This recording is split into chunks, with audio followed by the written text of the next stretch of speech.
आपको दे दें कि रॉकेट बना है शेयर बाजार, सारे रिकॉर्ड टूटे हैं। पहली बार 60,000 के पार सेंसेक्स खुला है। निफ्टी भी 17,900 की रिकॉर्ड ऊंचाई पर है। रियल्टी आईटी इंडेक्स में भी सबसे अधिक उछाल देखने को मिला है। ये ऐसा पहली बार हुआ है कि सेंसेक्स 60,000 पर खुला है।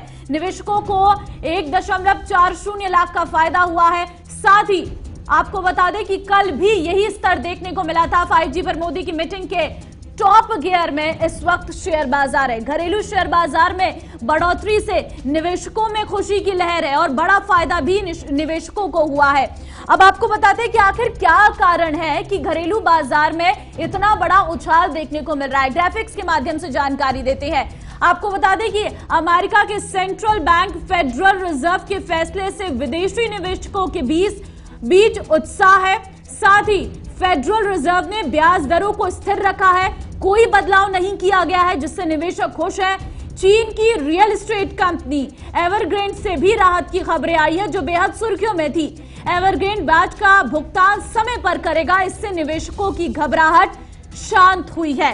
साथ ही आपको बता दें कि डॉलर के मुकाबले रुपया मजबूत होने से भी शेयर बाजार को सपोर्ट मिला है।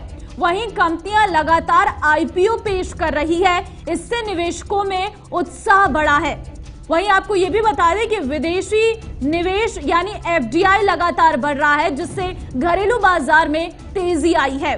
आपको यह भी बता दें कि टीकाकरण की बढ़ती स्पीड और कोविड मामलों में गिरावट से निवेशक खुश हैं। त्योहारी सीजन से पहले और होम लोन पर कई बैंकों की ओर से ब्याज दरों में कमी की गई है। साथ ही आपको यह भी बता दें कि ब्याज दरों में कमी के चलते भारी खरीदारी की मांग से निफ्टी रियल्टी इंडेक्स में तेजी देखने को मिल रही है। वहीं आपको बता दें कि सरकार लगातार उद्योगों का समर्थन करने जा रही है, जिससे निवेशक इस वक्त प्रोत्साहित नजर आ रही हैं। तो ये ऐसे बड़े कारण हैं जिसकी वजह से घरेलू बाजार में साफ तौर पर तेजी देखने को मिल रही है। आकाश जिंदल इस वक्त इकोनॉमिस्ट मेरे साथ सीधे फोन लाइन पे जुड़ चुके हैं। आकाश जी, बहुत स्वागत है आपका।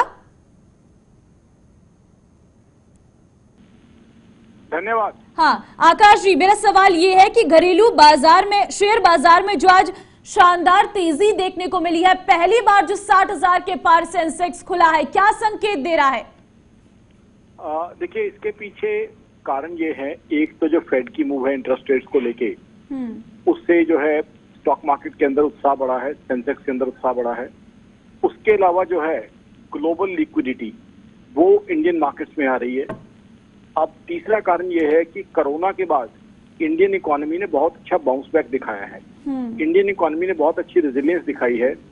डिमांड या कंजम्पशन जो इंडियन इकोनॉमी की स्ट्रेंथ मानी जाती है वो दोबारा आ गई है। लोगों ने मार्केट्स में शॉपिंग करना शुरू कर दिया है, रेस्टोरेंट में जाना शुरू कर दिया है। तो डिमांड की वजह से ही जीडीपी ग्रोथ हमने देखी है 20% से ऊपर की रही है फर्स्ट क्वार्टर में। उसके अलावा एक बहुत बड़ा इंसिडेंट हुआ था करीब 4-5 दिन पहले। चाइना की एक second largest real estate company थी एवरग्रैंड, जिसका 300 बिलियन का डेट था। तो उसको डेट का क्राइसिस आ गया था और ये एक्सपेक्ट किया जा रहा था कि वो कंपनी ब्याज नहीं दे पाएगी और वो कंपनी फेल हो जाएगी और उसका कंटेजियन इफेक्ट पूरी दुनिया पे पड़ेगा।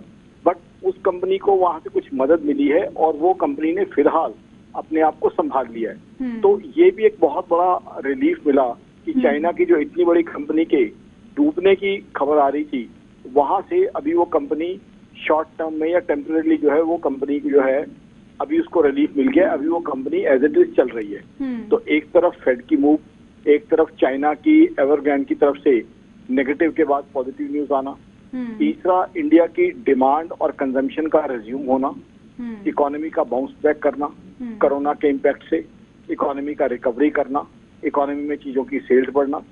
उसके अलावा जो प्राइम मिनिस्टर नरेंद्र मोदी का यूएस टूर है उसकी शुरुआत काफी सक्सेसफुल मानी जा रही है और एक्सपेक्टेशन ये है कि यूएस से काफी पैसा इंडिया में आएगा, या तो फॉरेन डायरेक्ट इन्वेस्टमेंट की शेप में या फॉरेन पोर्टफोलियो इन्वेस्टमेंट, जिसे एफआईआई मनी या स्टॉक मार्केट मनी कह देते हैं। तो एफडीआई और एफआईआई हिंदुस्तान में आता है तो उससे भी हमारी इकोनॉमी और स्टॉक मार्केट को बहुत फायदा मिलेगा।